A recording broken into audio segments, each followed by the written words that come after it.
quick revision on types of price elasticity of demand. Statement says कि flatter the demand curve, greater will be the elasticity and steeper the demand curve, lesser will be the elasticity. यानी कि demand curve जितना flat है elasticity उतनी ज़्यादा और जितना steep होता जाता है उतनी ही इलास्टिसिटी कम हो जाती है. और इन अदर वर्ड्स जैसे जैसे हम क्लॉकवाइज मूव होते हैं ईडी की वैल्यू फॉल होती जाती है, ईडी की वैल्यू घटती जाती है.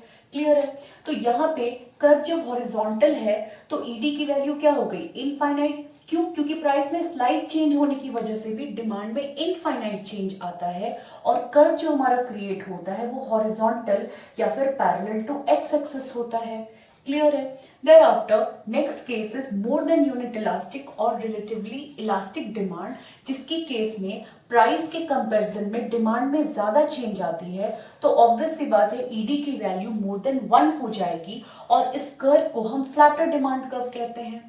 Then is the case of unitary elastic. Unitary means 1, hence ED की वैल्यू यहाँ पे 1 आएगी क्योंकि प्राइस में जितना चेंज आता है डिमांड में उतना ही चेंज आता है और इसी शेप को हम रेक्टेंगुलर हाइपरबोला कहते हैं.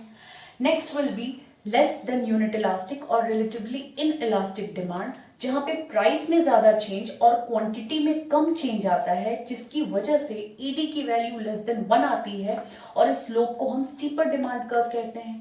And finally perfectly inelastic demand. Inelastic demand means कि प्राइस में कितना भी चेंज करो डिमांड में कोई फर्क नहीं पड़ेगा जिसकी वजह से ईडी की वैल्यू 0 आती है और इस शेप को हम वर्टिकल या फिर पैरेलल टू वाई एक्सिस कहते हैं. अगर आपको सिमिलरली इकोनॉमिक्स या फिर कॉमर्स के अदर सब्जेक्ट्स में मोर इन्फॉर्मेशन चाहिए then do visit my channel and subscribe as well.